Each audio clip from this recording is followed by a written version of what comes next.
Mine is Dorkier than yours, by Naval Cult. A dramatic reading. Care to elaborate on that assumption? So, it was Pharynx, right? Uh-huh. Averting his eyes, Shining Armor took another sip of tea, his haven in the face of awkward silence. You know, I never knew Thorax even had a brother, the stallion offered, fishing for a mutual topic of interest. The Hive has always prioritized communal strength and support over who laid which eggs or who you were born with, Pharynx monotoned, leaning his head back against his chair. That said, Thorax and I happen to be in the same brood clutch, so yes, we're close by changeling standards. Another sip of tea. Well, I'm surprised he never mentioned you, the stallion followed up. Given how much time he spent with us in the Crystal Empire, I'd have thought the subject would have come up sooner or later. Pharynx rolled his lavender eyes. Up until very recently, Thorax and I have had a detached relationship. It's no surprise he'd fail to mention me to his plethora of new pony friends unless it was somehow relevant to the conversation. Hovering on a tiny blanket of pink magic, Shining Armor's gold-trimmed cup rested upon the coffee table. The prince eyed his gruff company with a touch of confusion, sitting up straight once more and meeting his gaze. Well, as close as he could tell, anyway. Even after 5 months of living with Thorax, the prince still struggled in judging proper eye contact from compound eyes. Well, I'm sorry to hear that, Shining broached, his face treading melancholy. You know, I initially had a bias against changelings, but Thorax proved every one of my assumptions wrong. During his stay in the Empire, he even stayed with my wife and I in the castle, and he was a delight. He was polite, friendly, and warm towards everyone around him. It's hard for me to imagine him having a detached relationship with anybody, honestly. Oh, he's a delight, all right, Pharynx exhaled, sarcasm dripping off his tone. That's exactly why we never saw eye to eye, and why he never got along with other changelings. It may be an attractive quality to ponies, but being a delight in Chrysalis's hive was like being a sheep in a den of wolves. The most interaction we ever had was me saving his wussy behind from bullies, sometimes multiple times a day. His tea, once his crutch and otherwise dry conversation, had been forgotten. Shining Armor now readjusted himself in his seat, his attention harnessed. I can only imagine how hard that must have been for him. It's a good thing you were around to protect him, though. My sister Twilight had a few bullies when she was in school, but it was always small-scale stuff and was usually addressed quickly. Thankfully, I never had to intervene. Mirroring the stallion's newfound investment, Pharynx's lofty posture straightened upright. Hold on, Twilight? He parroted. You don't mean one of Equestria's leaders, do you? Shining Armor blinked. Oh, I'm sorry, I totally forgot to mention. The Royal Summit today has left me a little scattered. Yeah, Princess Twilight is my little sister. I run the Crystal Empire with my wife, Princess Cadence, now, but I was actually born in Canterlot. For a time, I was the captain of the Royal Guard there, and these days I'm in charge of the Crystal Empire's guard teams instead. Pharynx's interest had simmered to a boil, and the changeling displayed his pearly whites. Wow, so your younger sibling is a figurehead and you're in charge of your home's military. Maybe we have more in common than I thought. Clearly taken aback, the Royal Stallion adopted a smile himself. Hang on, you're in charge of the Hive's defense forces? Giving a short nod, Pharynx tapped the side of his antler. You could say it was my calling. Shining Armor chuckled. Well, that's awesome, and I can totally relate. Were you always in charge of the Hive's defenses, even back during Chrysalis's era? Now bordering excited, Pharynx sat up in his chair. My position was referred to as lead of patrol, but Chrysalis sought my input on defensive matters, too. She was too proud and arrogant and didn't want to give any single drone the kind of power a second-in-command would have. If you ask me, she was afraid it'd make it easier to overthrow her. If there had been an official second-in-command, though, it would have been me. That's really impressive, Shining replied, once more seizing his teacup with his ignited horn. Do you hold the same title now that you're helping Thorax on the Hive, or have you taken on more responsibility? When Cadence and I moved to the Crystal Empire, I took on way more responsibilities concerning civilians and politics. Comes with the territory of being a ruler. Pharynx let out a gruff chuckle. Well, unlike you and your wife, my brother and I didn't take on leadership at the same time. It was a solo show under him for a good month or so, and it was a laughable attempt at best. Resisting your assessment, my brother is a delight. Instead of stabilizing the status quo, the very first thing he did was pour all his energy into organizing activities to improve the Hive's social aspects. Within a few days, it felt like we were living in a hippie paradise. Shining Armor choked in his tea, unable to refrain from another chain of chuckling. That sounds like Thorax, all right. The kindest soul you'd ever meet, but probably not the guy you'd see confronting others or enforcing rules. He's not, but it's fine, because I am that guy, Pharynx declared, proudly tapping a hoof to his chest. What Thorax lacks in toughness, I make up for tenfold. Since I evolved, or whatever, I've taken on all roles relating to Hive defense, including training recruits, overseeing patrol routes, and maintaining the Hive's grounds. But yeah, I will also help Thorax with political tripe when he needs it, even if it's just talking him out of a panic attack every time he gets invited to a political event. A second aura of magic began to stir a spoon around Shining's cup, and the stallion observed his visage in the mercury reflection. That doesn't sound too terribly different from my current roles. Technically, I'm a co-monarch, but my day-to-day activities are usually more on the peacekeeping plane. Does Thorax do anything new now, aside from social activities and political meetings? Shining Armor raised his cup, and Pharynx scoffed. I don't know, hug changelings? Tea sprayed in a mist over the coffee table. Thorax is way too touchy-feely for the stricter aspects of ruling a hive, Pharynx went on. He oversees the hive's social aspects, he resolves internal problems, and he helps look after the hive's young. Other than that, I don't know what he does all day. We might talk more often now, but I don't make it a point to follow him around when he doesn't need me. He may be a leader now, but he's still a huge dork. Having finished wiping down the table with a spare napkin, Shining Armor motioned his head, acknowledging the story with a nod. Well, at least you guys have improved your relationship. Knowing Thorax, I'm sure it meant a lot to him. When my sister moved away from Canterlot, she really missed me, and I didn't realize how much I hurt her until later. I've been doing my best to make up for it since then, but I'd have definitely made a better effort to reach out if I had known it at the time. Pharynx gave a dry cackle. Well, Thorax had always been clingy, that's for sure. When we were nymphs, he wanted to play games all the time and would hug me till he cracked my shell if I had let him. Frankly, I didn't give him the time of day, but that didn't stop him from trying. He didn't understand the state of the hive and how important it was for him to grow a thicker shell if he wanted to stay there. In the end, he opted to leave instead. Shining Armor adopted a sympathetic look. Now that the hive has changed, has he found any changelings that are more like him? Or are the most of the changelings still, well, rough around the edges? Oh, please, if anything, I'm the black sheep now, Pharynx dismissed. By this point, Thorax has found best friends all over the hive. He showers the drones with love and attention constantly, dotes on them as if he were their father, and they adore him for it. It doesn't really sit right with me, but I'm the odd one out here, so my opinion doesn't hold much weight. I'm just happy I got them to start caring about defense and safety again. The room fell quiet for a time, and Shining Armor excused himself to make another pot of tea. Though Pharynx was perfectly content to not consume leaf water, it didn't damage Shining's thirst. When the stallion returned with his steaming cup, Pharynx nodded to him. Enough about Thorax, the beta changeling proclaimed. Let's hear about how you completely blanked on sharing the fact that your alicorn sister runs her country. Having learned from his mistake, Shining's animated teacup remained a safe distance from his mouth this time. Well, I wouldn't say that. Twilight takes a sort of subsidiary role in equestrian politics. Celestia and Luna run Equestria and deal with the politics, while Twilight focuses more on social health among all creatures. In other words, spreading friendship. We've already made several allies, largely through her efforts, and her school success is, I think, her best accomplishment. Talk about perfect timing, Pharynx muttered. It sounds like my whimsical hug-solve-all-problems brother became king around the same time your sister began spreading equestrian love teachings. Probably the first time in recorded history that ponies and changelings have even been allies, I should add. Well, Twilight has always loved feeling helpful, Shining said with a grin. Any time she can make Equestria or even just the other princesses proud of her is a great day for her. These days she gets the same satisfaction through seeing others respond to her teachings, but be they students or other kingdoms. It's funny, she's so grown up now, the princess of friendship, but every time I look at her, she's still the adorable filly who once proudly said I would be the only friend she'd ever need. Pharynx shot an inquisitive look, and Shining stared back in equal confusion. Never heard that one before. Heard what? Adorkable. It sounds like the kind of nonsense Thorax would come up with. Her word, actually. I just ran with it, Shining admitted with a laugh. Have you actually met my sister yet?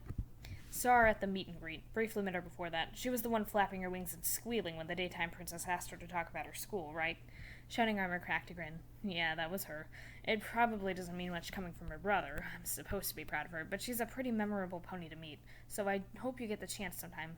She's intelligent and genuine in the same way Thorax is kind and gentle. Even if you don't have much in common with him, I'm sure you must feel similarly about Thorax.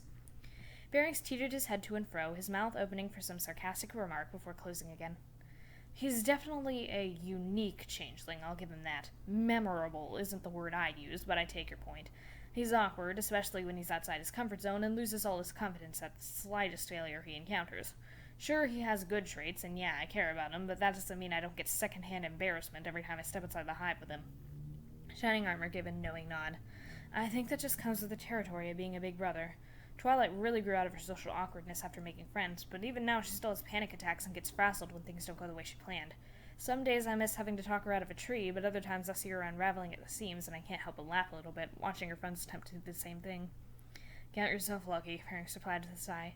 Thorax is every bit the soft shell with zero self-esteem he was when we were little. He keeps mentioning that the Dragon Lord helped him with his assertiveness, but I've seen little improvement. The only thing that's really changed is the hive, which has adapted to accept the way he is now. Maybe that's not such a bad thing, though, Shining chipped in. I understand that you want him to be tougher, but from what I understand, Chrysalis ruled the hive under a brutal regime for who knows how long. Maybe the warm social approaches that Thorax is gifted with has to come before reintroducing a stricter and more serious aspect. Pharynx planted a hoof to his temple. Ugh, now you sound like my advisor changelings every time I try to vent to them. Now a free-flowing part of their conversation, Shining let out another laugh. Well, let's switch gears a bit then. Alright, what's the cringiest thing you've ever seen Thorax do? I doubt it can top the one I have for Twilight. Pharynx's lavender eyes narrowed. Is that a challenge, Stallion? Shining wore his cockiest of smirks. Sure is. Bring it on. Pharynx's onset look bordered villainous. Okay, so when we were little, and I mean you could kick us like a ball little, Thorax discovered a type of stone in the hive's lower chambers that could be used as chalk. Well, he was so smitten with his discovery that he decided to go and write along all the walls of every corridor he came across. I had been taking a nap, so whatever mischief he had been up to was completely lost to me. Later on, I come out to find other nymphs snickering at me from around every corner and weird markings along the hallways. Displaying his investment via a sound smirk plastered across his face, Shining Armor sat back in his chair, giving his undivided attention. Pharynx had begun to motion with his hooves as he went on, as well as display facial expressions. The irritation he'd felt at the time seemed to revisit him along with the memories. So I followed the markings, and lo and behold, I find Thorax sitting alone in a corner drawing one of many, many crude drawings of us playing together, hugging, and whatever else. I then realized that's what he had been drawing on all the walls. He turns to me and goes, Pharynx, look, I found a rock that makes pictures. There was an entire crowd of nymphs, even a few older changelings chittering their fangs out. I wanted to crawl in my bed burrow and die. Upon the conclusion, Shining shook his head and held back his chortles. Oh, come on, that was more adorable than cringy. You try having a reputation in a hive full of misfits, and then try living down Big Brother and me pictures as far as the eye can see. Pharynx countered, laying against his armrest. It took me weeks, if not months, to get the other nymphs to steer clear of me again. Well, I'll have to bring that up to Thorax next time I see him, Shining joked. So, Thorax, you never told me you were an artist. Whatever became of those Big Brother and me pictures? First he'll turn red, and then he'll stutter because he can't bring himself to openly admit it nor pretend like it didn't happen, Pharynx smirked. Then he'll do that awkward smile he does all the time. I know exactly the one you're talking about, too, Shining piled on with a lift of his hoof. This one time he accidentally broke a castle vase, and Cadence grilled him about what he thought happened to it. Oh, she was having so much fun watching him squirm. She's got a sly side that few ponies know about. Pharynx knowingly shook his head. He is the worst liar in the hive. He couldn't lie his way out of a practice infiltration if his life depended on it. When we were adolescents, he'd always tell me he was practicing his hissing like I'd tell him to, but I knew full well that he was just off frolicking in a field of flowers somewhere. His diaphragm far too compromised for consuming further tea, Shining Zora laid his cup to rest again. You know, you've got a really dry sense of humor, and I think I like it. I'd say I am to please, but then I'd be lying. Pharynx's toothy smirk subsided. What about you? Go on, wow me with this hyped sister story of yours. Cocking a brow, Shining Armor matched the changeling's shrewd look. Alright, so when we were younger, Twilight and I were inseparable. She wasn't old enough for magic school yet, and I wasn't old enough to enlist for Royal Guard duty yet, so we ended up doing almost everything together. One of those many things was to go trick-or-treating for Nightmare Night. It was Pharynx's turn to blast off an eyebrow. You went trick-or-whatting for a nightmare what now? Nightmare Night, Shining replied aptly.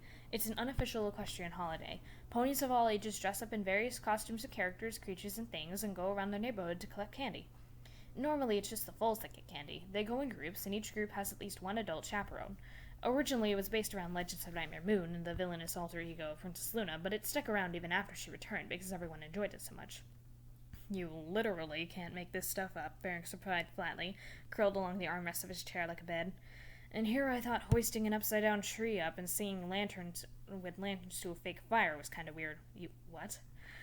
Nothing. One of the hive's names brought back a holiday from your sister's school, and Thorax insisted upon making it a thing, Pharynx passively explained, waving hoof about. It's irrelevant. Keep going. You and your sister had too much free time, and then what? Okay, well, anyway, Twilight and I went trick-or-treating by ourselves most years because our parents tended to get busy with work. This particular year, she went as Princess Celestia because, well, she's just always loved Princess Celestia. So I get distracted by a food cart, the tastiest apple fritters I've ever had in my life, mind you. The next thing I know, I turn around and Twilight is gone. Mouthful of fritter, I start galloping around the square looking for her until suddenly there's an ear-splitting cry from behind me. Having been entirely disenchanted, Pharynx's brow raised once again. The changeling's attention heightened as Shining's grin returned. So I turn around, and Twilight slams into my leg so hard that I jump in shock. I feared the worst and prepared myself, but then I hear another scream in front of me. This young filly, dressed in a ladybug costume, is shaking like a leaf, clearly confused, and next to a mother who looks even more confused. I look down at Twilight and try to ask what's wrong, but all she says is, "Scary lady!" Of course, at that point, the filly's mother assumed the worst, and I got the biggest glare of my elder brother career. As you can probably guess, the night fizzled out after that for her, and I ended up taking us home. After gently prodding the issue for a good half hour, I discovered that she was terrified of ladybugs, i.e., the costume that Philly had been wearing. Scary lady was her way of saying scary ladybug. Pharynx's brow plummeted. You've got to be kidding me. I mean, to be fair, earlier that year we had a huge swarm of ladybugs invade our house, and I think the sheer number of them freaked Twilight out, left an impression on her. Still, ladybugs are harmless. In fact, that's their entire reputation. Exactly what my dad said. Well, I have to give you kudos. The miscommunication of your sister insulting some kid and or her mother makes the story so much that's the climax, Pharynx sneered. Unfortunately, though, I can match it. Thorax is terrified of spiders, to the point where even now he'd probably cower behind me, despite being both taller and bigger than I am. My default transformation to deal with threats used to be a massive spider, but it freaked Thorax out even more than the bullies I was trying to defend him from, so I had to create some new creature instead. Shining Armor gave a nonchalant shrug of his shoulders, pressing back into his cushion with an unwavering smugness. Oh yeah? I went to Ponyville to visit Twilight the other week, and I found her in town doing some grocery shopping. She had been in the same stall for 20 minutes because she couldn't decide on the right produce. The shop clerks looked about ready to quit their jobs on the spot. The other week? Yesterday, Thorax came trotting into my bed high before dawn, jostled me awake, and dragged me up high, humming some stupid tune all the while, mind you, all just to show me the new theater stage he and some of the drones had spent all night building for their silly plays. Shining Armor caught his snicker just in time. Okay, see, but Thorax is just trying to involve you in his life, the stallion countered. Adult Thorax showing you his new stage is like Nymph Thorax showing you Big Brother pictures. Twilight is adorable 24/7, whether it has to do with me or not. One time she turned the Canterlot Library into a book fort hotel for books, and even had a check-in station for new books who wanted to stay with her. Pharynx let off a one-knot cackle. Oh, you're funny, Pony. Do you think my brother's worst shenanigans stop and end with me? Oh no, His Highness King Thorax, leader of the mighty changelings, introduced a new policy the other week, encouraging all changelings to console each other with physical meals if they were feeling down. In other words, hugging became an actual policy. Their duel of stories having reached a ridiculous climax, Shining Armor fell into a fit of hysterics while Pharynx silently chittered, unable to hold back his heightened grin. For a time, the pair sat in their revelry, allowing it to consume an otherwise dull afternoon. When at last able to regain his breath, Shining Armor met Pharynx's gaze, this time confident in holding it. I gotta be honest, as much as I adore Thorax, I never thought I'd find a changeling I'd have so much in common with. A few months ago, I never thought I'd see ponies as anything but food, Pharynx stated flatly, but returning Shining's smile all the same. The more time I spend around them, the more I spot the occasional similarity. You, though, I'm concerned that you're just me as a pony, albeit less intimidating. Hey, I resent that. I can be plenty intimidating when I want to be, the stallion rebutted with a chuckle. I think the term you're looking for is gruff. Pharynx opened his mouth, but the sound of oak doors opening fell forth. As the pair turned in unison, a familiar sight filled their view, and subtle smiles sprung from all four faces in the room. Shining Armor! Came the peppy voice of Twilight Sparkle, wasting no time in crossing the room in flight to meet the city stallion. Hey, Twilight, you're back. Shining put out, returning the mare's hug and standing to greet her. So how did it go? Substituting her elation for mockery, Twilight curled her lip. Well, you know, about as well as you'd expect. The Saddle Arabians were quiet, the yaks were loud, the hippogriffs were invested, and the dragons were indifferent. It was good, though. I got to talk a little bit more about my efforts with the school, and every creature had a stake of interest in that topic, for obvious reasons. All in all, I think it went well. Princess Luna was just happy it only took 2 hours instead of 5 this time. Well, that sounds great, Shining replied, gently ruffling the alicorn's mane. To think you're attending the real big-wig meetings with Cadence and her aunt now. Remember a couple years ago when you were having a princess identity crisis? Twilight's expression retreated into a pout. Hold on, how did you find out about that? I never told you about Cadence, duh, Shining interrupted with a revealed tongue. She said something about you being down about your role as a princess, and how she and your aunt and her sister all started to sing with you. I admit I got kind of lost in that part, but I think I understand the gist of it. Oh, she's so devious, Twilight whispered under her breath, her elation turning into a pout, now budding into a playful look. She told me she didn't get the chance to talk to you about that summit much. I'll have to have a little talk with her the next time I visit, that's for sure. Adjacent to their conversation, Thorax modestly entered the room, first casting a warm glance at Twilight's reunion with her brother before turning that attention to his own. In stark contrast to Shining Armor, Pharynx hadn't budged from his spot, but it didn't stop Thorax from beaming at him. Hey, Pharynx. Pharynx lazily flopped his head over one shoulder, catching the taller changeling's eye. Come on, Thorax. It took you being gone for the better part of a year for me to say hey like I hadn't seen you in a while. You were in there a measly 2 hours. Instinctively rubbing the back of his head, Thorax gave a light giggle. Well, I guess that's true. That doesn't mean I can't greet you because I want to, though. Seating himself by his brother's armrest, Thorax watched the royal ponies commune. Their energy filled the space, and Twilight had taken to lightly hovering in the air to match her brother's eye level, and all got a chuckle from the changeling. All right, give it to me. Torn from his thoughts, Thorax's eyes dilated as he pivoted in place. Huh? Pharynx met the younger changeling with a devilish grin. How did your bigwig meeting really go, Thorax? Thorax tilted his head. Come on, are we going to war with anybody? Pharynx asked ominously. Please tell me we're going to war with somebody. Triggered on cue, Thorax's eyes widened up again, as did a grimace contort his face. Pharynx, don't say things like that, he hissed. Why would you even expect things like that to happen, let alone say them? Pharynx's sly grin grew, fed generously by his flawless goading. Because I relish the faces you make, and because I'm eager to stretch my tactical decision muscles, but mostly the other thing. Thorax hung a frown.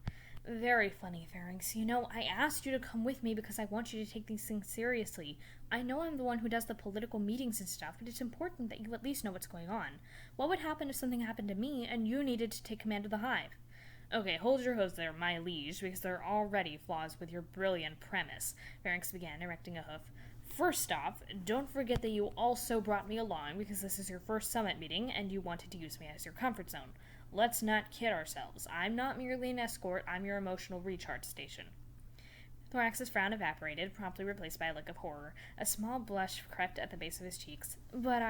Secondly, Pharynx interjected, lightning punching the crouched changeling in the side, don't create dire scenarios from hypotheticals, Thorax. It feeds your anxiety. You know I can handle the hive just fine. More importantly, nothing will ever happen to you while I'm around. You know that. Rubbing his shoulder, Thorax conceded defeat, locked eyes with his brother, and salvaged his former smile.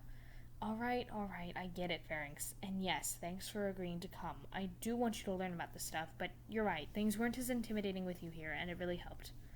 Some semblance of a genuine look shone through Pharynx's face. You're welcome. Maybe next time just tell your host the least they can do for the escorts is give us some grub while we wait for your tea party to end. I'm sorry, I just have to say I love the dynamic you two have. Two pairs of compound eyes darted ahead like those of a spooked deer, finding both Twilight and her brother watching them with adoration. For exactly how long they'd been standing there, spectating, was unclear, but the gleam in Twilight's eyes was enough to make Pharynx shudder. Thanks, Twilight, Thorax said, getting to his hooves again and turning to Pharynx as he did the same. We have our differences, to be sure, and I still have some catching up to do, but for all the trash talk and teasing, I wouldn't trade him for anything. Thorax beamed a wholesome look, but it was swiftly lost to Pharynx's rolling eyes. You're welcome. I've never had the occasion to say it before, but I think it's great that your brother is here to help you look after the hive, Thorax, Twilight continued, offering the brothers her warmest smile. It reminds me a bit of Princess Celestia and Princess Luna. While capable of leading alone, Celestia is so much happier ruling with her sister, and I imagine you feel similarly about your brother. Thorax perked up, lifting an energetic hoof at the royal comparison. Oh, how many times in one day can I say thanks, Twilight? Yeah, things are so much smoother now. I mean, Pharynx still prefers to keep to himself, but he's definitely found his place in the new hive, and I'm so happy for it. He's alluded to some new policies you came up with, Shining Armor spoke up, casting Pharynx a sly eye. You don't think you'll get him to participate in those, then? Thorax chuckled. Pharynx shot daggers. Oh, physical meal therapy? Thorax clarified. No, definitely not. He's not even into the whole physical affection equals energy and mood restoration thing. Actually, I count myself lucky he even lets me hug him on my birthday and for special occasions. Oh, for the love of spare me a scene, Thorax, please, Pharynx groaned, promptly jabbing his head into his brother's flank and sliding him along the floor. Get your pixie behind in gear. It's about time we got going. It's a long trip back and we're burning daylight. You wouldn't want the drones losing their shells because they're not there to referee any scuffles on who gets the cooler-looking paintbrush, would you? Well, okay. It was really nice to see you again, Twilight, Thorax stammered out, glancing over his shoulder at the giggling alicorn. You too, Shining Armor. I'll let you know if I can find some time to visit the Empire soon. Sounds great, Thorax, Shining Armor replied with a wave of his hoof. You know, Cadence and I are always delighted to have you.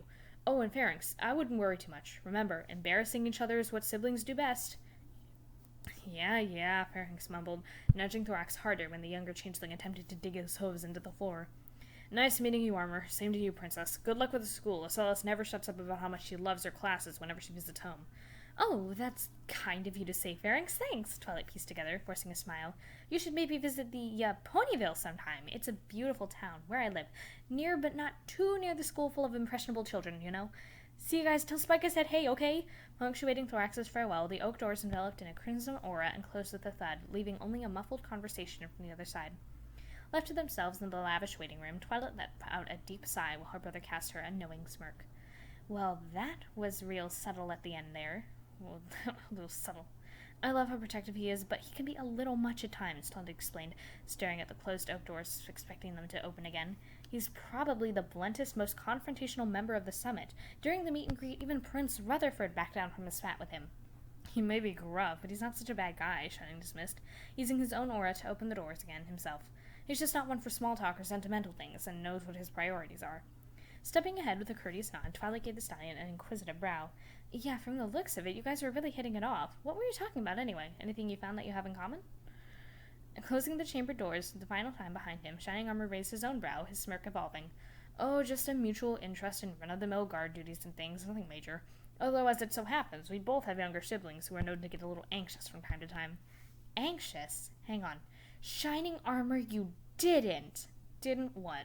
Earlier you said embarrassing each other is what siblings do best. You didn't spend all that time in there sharing embarrassing stories about Thorax and me, did you?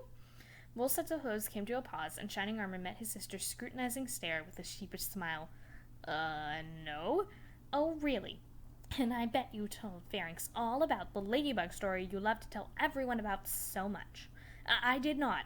And you probably forgot to mention the fact that you were the one who told me ladybug spots are, and I quote, extra eyes that watch you wherever you go, too. I never said anything like that. Why would I say something like that? Because you had a mean streak as a teenager. I totally did not. Did we ever fight when we were growing up, Twilight? No, but that has nothing to do with it. Just because you never fought doesn't mean you weren't a subpar big brother at times. Ouch. What? It's true. I'm hurt, Twilight. I thought you had more faith in me than that. Pinkie Pie said you once sang a whole song about how great our relationship is. The echoes of the siblings' voices fell into silence as they descended along the summit's corridor staircase.